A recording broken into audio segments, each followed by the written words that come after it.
사도행전을 우리가 흔히 성령행전이라고 이야기합니다. 그 말은 실은 사도들의 행정을 적은 글이라기보다는 성령 하나님께서 하시는 일을 적은 성령 하나님의 행적이다라고 이야기를 하는 것이죠. 그런 의미에서 새해를 출발하면서 영광의 비상, Bound for Glory, 하나님의 영광을 위한 우리 베델교회의 비상을 꿈꾸면서 성령이 이끄시는 성령의 행적을 적어가는 베델 행전이 되었으면 좋겠다, 이런 바람으로 사도행전 강해를 시작하기를 원합니다. 오늘 본문 말씀에 이렇게 시작합니다. 데오빌로여, 내가 먼저 쓴 글에는, 이렇게 시작되는데, 여기서 먼저 쓴 글은 당연히 누가복음을 의미합니다. 왜냐하면 이 누가복음과 사도행전은 의사 누가가 쓴 한 권의 책이라고 해도 틀리지 않습니다. 그래서 누가복음은 이 한 권의 전편이고 사도행전은 바로 후편이라고 할 수 있습니다. 하나의 목적을 가지고 의사 누가가 누가복음과 사도행전을 통일성 있게 기록하고 있는데, 이것이 한 권의 책이라고 하는 뚜렷한 증거는 누가복음도 그렇고 사도행전도 수신자가 같습니다. 그래서 오늘 말씀에 데오빌로요, 내가 먼저 쓴 글에는, 이렇게 시작한 것처럼 누가복음도 그 모든 일을 근원부터 자세히 미루어 살핀 나도 데오빌로 각하에게 차례대로 써보내는 것이 좋은 줄 아노니, 이렇게 하면서 수신자가 같다는 것입니다. 물론 이 데오빌로가 누구냐에 대해서는 학자들이 계속 이야기를 하는데, 혹자는 도미치안 황제의 조카 클레멘스의 익명이다. 그러니까 당시 정치적 지도자가 크리스찬이라고 하는 소위 커밍아웃을 하기가 참 모호한 그 시대에 익명을 써서 이야기했다는 말도 있고요. 혹은 로마 황제에게 사도 바울이 그 고소장을 상소를 하지 않습니까? 그 상소가 받아들여지도록 옆에서 도왔던 자가 데오빌로라고 이야기하는 분도 있습니다. 어쨌든 이 누가복음과 사도행전, 이렇게 해서 누가복음을 읽으신 후에 요한복음을 읽기보다는 사도행전으로 바로 들어가시면 이것이 계속 이어지는 한 권의 책인 것을 금방 눈치챌 수 있습니다. 복음의 진실됨과 예수 그리스도의 승리를 선포하는데, 이 복음의 이 전파가 예루살렘에서부터 땅끝까지 그 어떠한 방해도 막을 수 없고, 그 어떠한 공작에도 이 복음의 전파는 중단시킬 수 없다는 것을 보여주면서, 하나님의 나라가 이 복음이 전파되어지면서 건설되어지는 이 하나의 목적을 제대로 보여주기 위해서 사도행전은 쓰여졌다라고 믿습니다. 예수님이 부활하신 후 승천하시기까지 약 6주간 한 40일간의 기간을 머물면서 제자들을 가르치십니다. 3절에 이런 말씀이 있어요. 그가 40일 동안 그들에게 보이시며 하나님 나라의 일을 말씀하시니라 라고 이야기합니다. 즉 예수님께서 공생애 때도 물론 그러셨지만 이 승천하시기 직전 40일 동안 특별히 가르친 말씀의 메시지가 하나님 나라에 관한 것이었습니다. 하나님의 나라 할 때 이 나라는 영어로 country가 아니고요, nation이 아니에요. kingdom이에요. kingdom. 그러니까 kingdom of God에 대해서 예수님께서 가르치십니다. 그 당시에 모든 나라의 이름은 kingdom이었다고 해도 틀리지 않아요.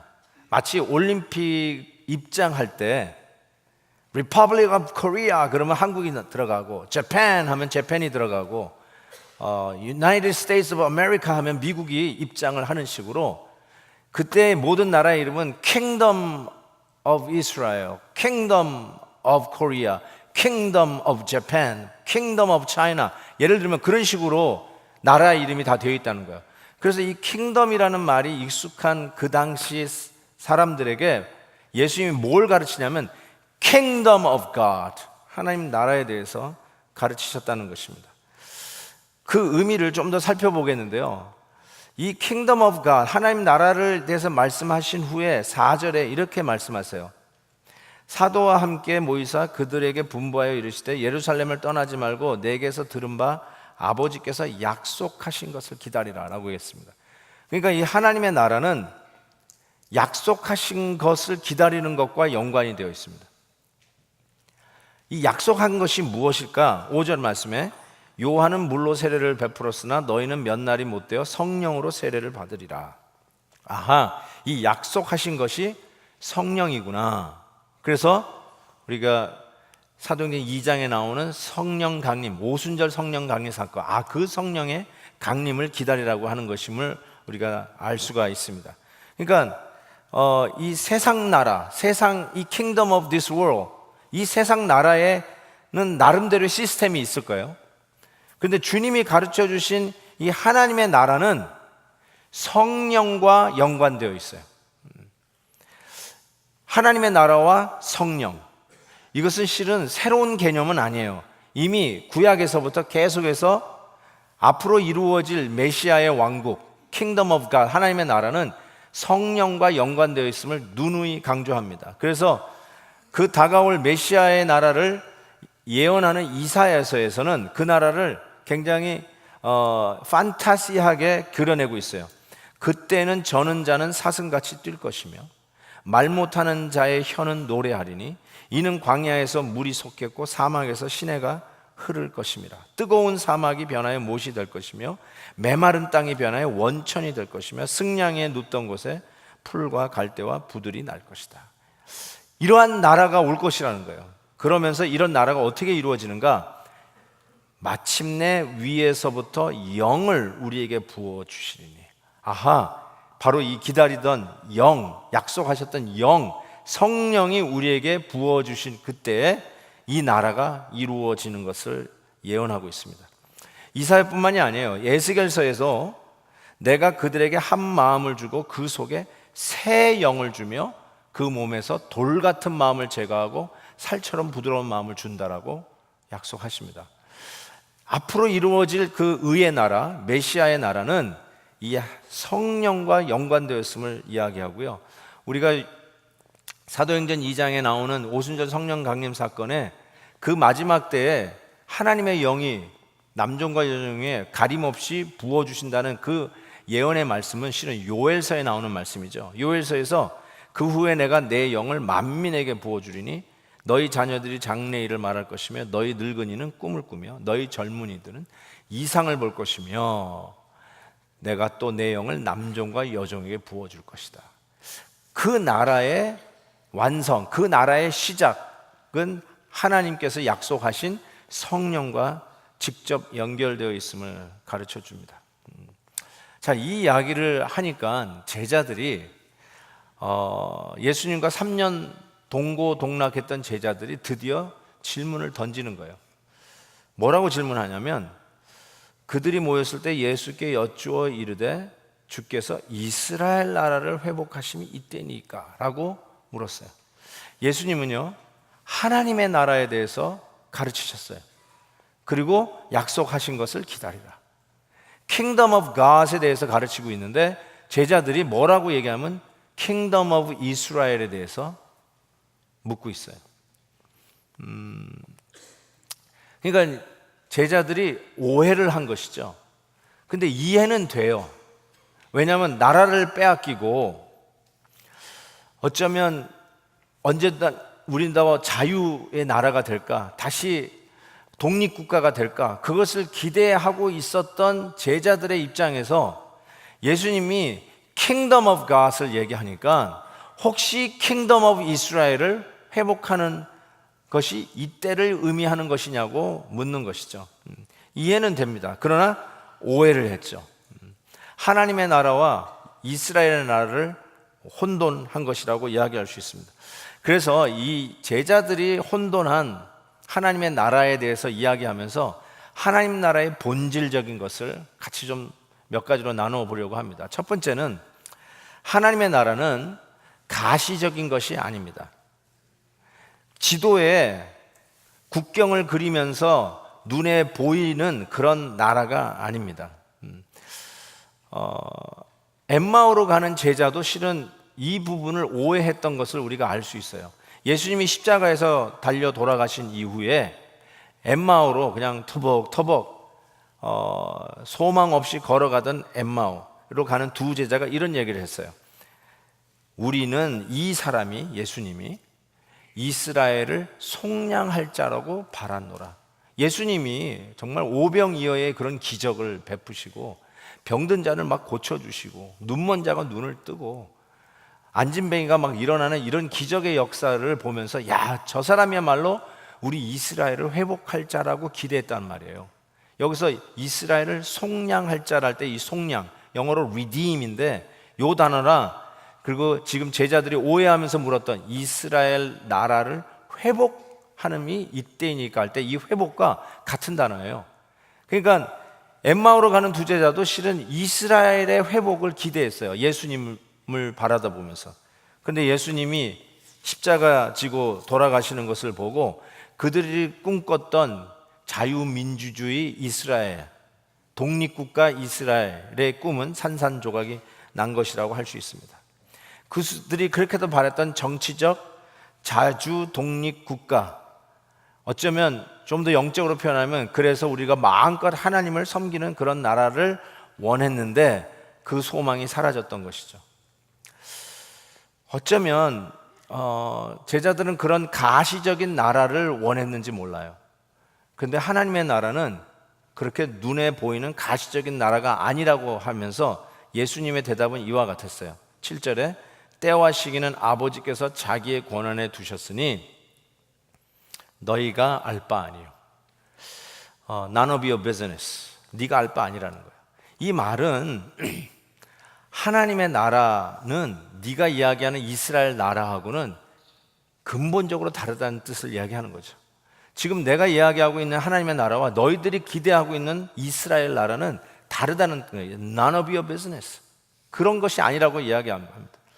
실은 예수님이 공생애 때에도 하나님 나라에 대해서 참 누누이 가르치셨어요.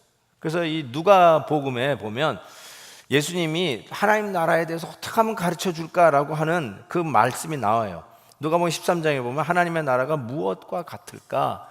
내가 무엇으로 비교할까? 하면서 비유문으로 하나님의 나라는 채소밭에 갖다 심은 겨자씨 하나 같은데 그 작은 씨가 큰 나무를 이루어서 공중에 나는 새들이 그곳에 가지를 깃드는 것과 같다.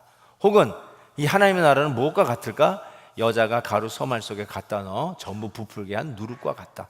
그러면서 하나님 나라를 누누이 설명하시죠. 바리새인들이 하나님의 나라가 어느 때 임하느냐고 물어봤어요. 17장에 보니까 그때 예수님께서 하나님의 나라는 볼 수 있게 임하는 게 아니래요. It's not visible. 하나님의 나라는 눈에 볼 수 있게 임하는 것이 아니라 또 여기 있다 저기 있다 못하리니 하나님의 나라는 어디에 있다? 너희 안에 있다. 주 예수 모신 곳이 그 어디나 하늘나라. 그러니까 이 세상은 물량주의예요. 이 세상의 나라는 가시적이고 힘을 모으고 숫자를 늘리고 하면서 막강함을 드러내려고 하는 시스템이 이 세상 나라라고 할 수 있어요. 그런데 하나님의 나라는 그렇게 자기의 세력을 가시적으로 확장하는 나라가 아니라는 거예요. 이 세상 나라는 어떻게 영토를 확장합니까? 군사력을 증강시킵니다. 군인들을 모읍니다. 이 군사력, 이런 이 군기들을 모아가지고 화력을 높여가지고 이웃 나라를 점령해 가면서 영토를 확장해 가는 것입니다. 점령의 역사죠. 그게 세상 나라의 시스템이에요. 과거에 선교의 역사에 복음을 전하는 것을 바로 이런 궁극주의적인 영토 확장으로 착각하던 때도 있었던 것을 우리는 압니다. 그런데 하나님 나라는 그렇게 가시적으로 세력을 모아서 물량주의로 힘을 키워가지고 영토를 확장하는 것이 아니라 하나님의 나라는 예수 그리스도의 증인들로 복음을 전파하며 예수 그리스도의 평화의 복음을 전파하면서 확장되어지는 것이 하나님의 나라예요. 근본적으로 달라요. 이 세상 나라는 전쟁 선포를 해가면서 싸워 죽이고 우리의 힘을 얻어서 나라를 확장하는 건데 예수 그리스도의 증인들은 이 복음, 평화의 복음, 샬롬의 복음을 전파하면서 하나님의 나라의 영토를 확장해 가는 것입니다. 근본적으로 달라요. 가시적이지 않습니다. 또 한 가지 이 제자들이 오해했던 것은 하나님의 나라를 이스라엘 나라로 착각했는데 하나님의 나라는 국경이 없습니다. 하나님의 나라는 국경이 없어요. 주님의 관심은 이 국경을 그리는 이스라엘 나라의 회복이 아니에요. 오히려 하나님의 나라는 국제적입니다. 하나님의 나라는 우주적인 나라인 것을 우리가 기억합니다. 예루살렘에서부터 시작해서 땅끝까지 가는 거예요. 그래서 Kingdom of God은 is international in its membership. 8절 보세요. 오직 성령이 너희에게 임하시면 너희가 권능을 받고 예루살렘과 온 유대와 사마리아와 땅끝까지 이르러 내 증인이 되리라 라고 말씀하셨어요. 그러니까 복음이 이스라엘만 예루살렘만 머무는 것이 아니라 온 유대와 사마리아와 땅끝까지 간다는 것입니다. 그러니까 복음은 어떤 한 민족과 한 나라에 절대로 제한될 수 없습니다. 예수 그리스도를 믿는 이 기독교는 이스라엘의 종교가 아닙니다. 어느 민족의 종교가 아닙니다. 한국 종교가 아니고 미국 종교가 아니에요. 이거는 국제적인 거예요. 예수 그리스도의 복음은 국경을 초월해서 인터내셔널 우주적입니다. 아멘이에요. 아멘이에요. 네. 그래서 정말 이 하나님 나라의 본질은 어떤 한 민족에 갇혀 있지 않고 모든 국경을 초월합니다. 한국 사람, 미국 사람, 일본 사람, 중국 사람, 멕시칸 사람, 더 나아가서 백인, 흑인, 황인, 모든 민족과 모든 언어와 모든 종족을 초월하는 International Cosmic Kingdom. 이게 하나님 나라의 본질이라고 할 수 있어요. 하나님의 나라는 또 한 가지는 이렇게 얘기할 수 있어요. 점진적이다 이렇게 얘기할 수 있어요. Kingdom of God is gradual in its expansion. gradual하다. 이게 어떤 의미냐면요. 하나님의 나라는 시간에 관한 것이 아니라고 얘기했잖아요. 이스라엘 나라를 회복하면 이때니까 그랬더니 예수님께서 그랬어요. 그때는 아무도 모른다. It's none of your business. 시간 문제가 아니라는 뜻이에요. 그래서 마가복음에서 예수님께서는 그랬어요. 심지어는 이 일은 하늘에 있는 천사도 모르고 나도 모른다. 아들도 모른다. 아버지만 아신다. 이런 말씀을 하셨어요. 전지하신 하나님 예수 그리스도께서 I don't know라는 말은 굉장히 이게 모순된 이야기를 한다 할 수 있지만 예수님이 무식해서 모른다는 뜻이 아니라 이거는 아버지의 권한, 아버지의 영역이라는 거예요. 하나님 아버지의 영역이라는 거예요. 그리고 하나님의 나라는 시간에 관한 얘기가 아니에요. 어느 때에 관한 때에 대한 이야기가 아니라고 얘기하고 있어요. 그러니까 이 때에 대해서 집착하고 언제 예수님이 재림하는가 이 때에 대해서 집착하는 것은 그렇게 건전한 신앙은 아니에요. 하나님의 나라는 때에 관한 얘기가 아니에요. 근데 한 가지 제가 더 말씀드리고 싶은 게 있어요. 하나님의 나라는 장소에 관한 것도 아니에요. 하나님의 나라는 때에 관한 것도 아니고 장소에 관한 것도 아니야. 왜요? 항상 시공을 초월하는 것이 하나님의 나라라는 것을 알 수가 있어요. 그래서 세상에서는 영토 확장이에요. 근데 하나님의 나라는 이 장소를 공간을 확장하는 것이라기보다 영향력을 확산하는 게 하나님 나라의 본질이에요. 이게 굉장히 좀 비슷한 말인데도 조금 더 우리 한국말이 이 부분은 뉘앙스가 더 진하게 와닿는 것 같아요. 확장이 아니라 expansion, 영어로도 expansion인데 확장이 아니라 확산이에요. 확산, 영향력의 확산이에요. 그런 의미에서 하나님의 나라는 점진적이라고 이야기할 수 있어요. 하나님 나라의 증인이 어떻게 될 수 있을까? 예수님께서 그랬어요. 기다리래요. wait. 우리는 나름대로 내 어젠다, 내 계획, 나의 어떤 노하우를 가지고 내 나름대로의 킹덤을 세워가려고 하는 것으로 꽉 차 있는지 몰라요. 이 세상 시스템이에요. 그렇게 접근하는 제자들에게 예수님께서 It's none of your business. Wait. 기다리래요. 기다리래요. 이게 너무너무나 중요한 말이에요. 기다리세요. 이 말은 여러분에게 주권이 있는 게 아니라 하나님께 주권이 있다는 뜻이에요. 여러분에게 이니시티브가 있는 게 아니라 하나님께 이니시티브가 있다는 것이에요. 하나님의 나라는 인위적인 것이 아니라 신적이라는 뜻이에요. 하나님이 세우실 일이라는 거예요. 그래서 인간적인 기믹, 인간적인 어떤 어젠다, 여러분이 생각하는 물량주의의 확장을 통해서 여러분의 영토를 확장하는 이 세상의 시스템과 다른 하나님의 나라는 하나님께서 하신다는 차원에서 성령께서 이루어 가시는 행전이지, 사람이 만드는 인간 업적과 성공을 자랑하는 행전이 아니라 하나님께서 만들어 가실 나라, 성령께서 이끌어 가실 행전, 그런 의미에서 사도행전은 성령의 행전이고 우리 교회는 그런 의미에서 베델 행전을 써가야 하는 교회입니다. 기다리세요. 성령의 능력을 힘입어 하나님의 힘과 하나님의 이니시티브로 건설해 가는 것, 이게 하나님의 나라의 본질이고 그게 실은 교회의 모습이어야 합니다. 예수 그리스도의 증인들을 통해서 영향력을 확산해 가는 것, 이게 하나님 나라의 본질이라고 이야기하는 것입니다. 제가 비행기 타고 오면서 읽은 책이 김영석 교수의 100년을 살아보니라고 하는 책이에요. 제가 아주 정말 뜻하지 않게 정말 히트치는 책을 읽게 됐어요. 너무너무 재밌었어요. 그 중에 한 글을 제가 그냥 인용해서 알려드릴게요. 1947년은 독일의 자랑스러운 시인 괴테의 탄인 200주년이 되는 해였다. 독일은 극심한 전쟁의 후유증 때문에, 그렇죠? 1945년에 2차 대전이 끝났으니까요.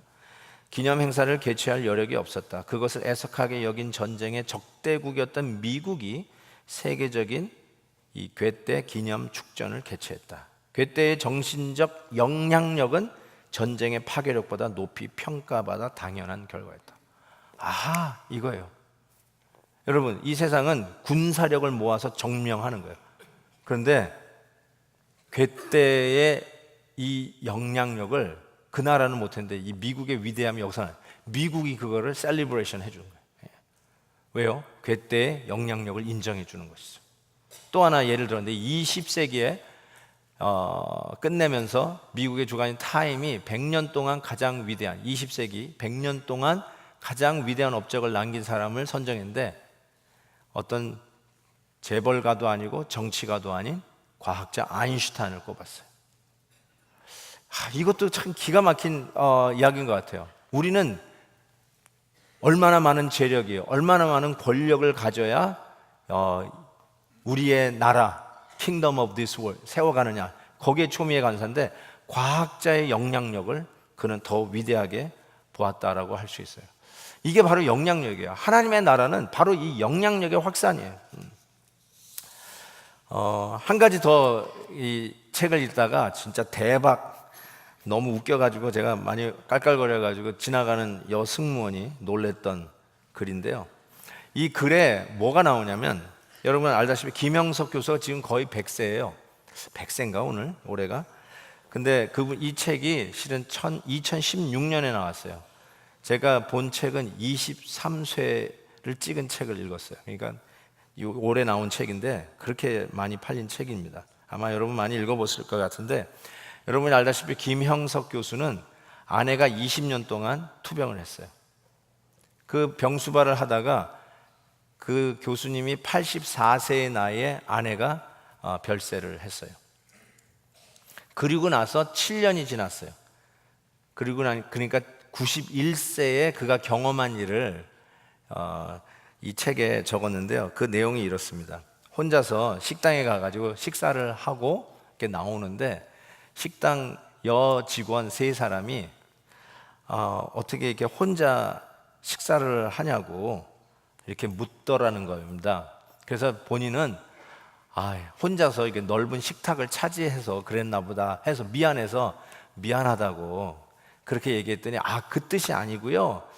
사모님하고 같이 와서 식사를 하셨으면 참 좋았을 텐데, 그러면서 혼자 91살의 노인이 식사하는 것이 안쓰러워 보여서 했던 말이었어요.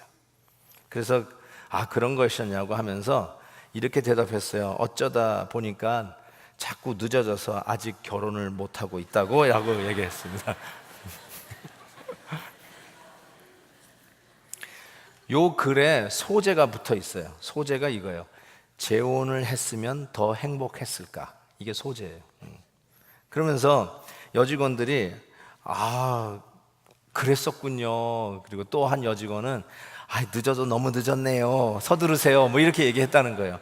그래서 다음에 올 때는 같이 오겠다고. 그러면 잘해주겠냐고 그랬더니 그 세 여직원이 그냥 합창을 하면서 우리가 합심해서 공짜로 축하해드리겠다고 그렇게 얘기를 했다는 거예요.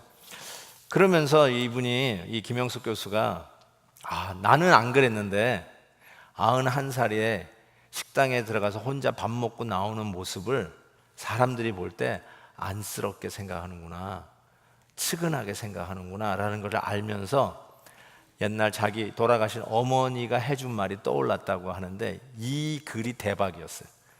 제가 그대로 읽을게요. 뭐라고 어머니가 했냐면, 어떤 사람이 한여름에 날씨가 얼마나 더운지 시험해 보려고 손바지 저고리를 입고 나가 걸어 다녀 봤다. 그 사람은 땀투성이가 되어 돌아왔는데 그 모습을 지켜본 사람이 더위를 먹고 죽었다. 이게 대박이었어요, 저한테는. 손바지 저고리를 입고 나가서 입은 사람은 땀 흘려 더워서 막 땀을 흘리고 있는데 그거를 본 사람은 더위를 먹고 죽었어요. 제가요, 오늘 말씀을 계속 묵상하고 있었잖아요. 하나님의 나라의 속성, 영향력의 확산, 예수 그리스도의 증인들이 평화의 복음을 증거하면서 퍼져가는 하나님 나라의 확산. 여러분, 어쩌면 우리는 영적인 손바지 저고리를 입고 다니는 사람들이에요. 손바지 저고리를 입고 다니는 우리 그리스도인들을 보면서 이 세상은 더위를 먹고 죽어야 돼요.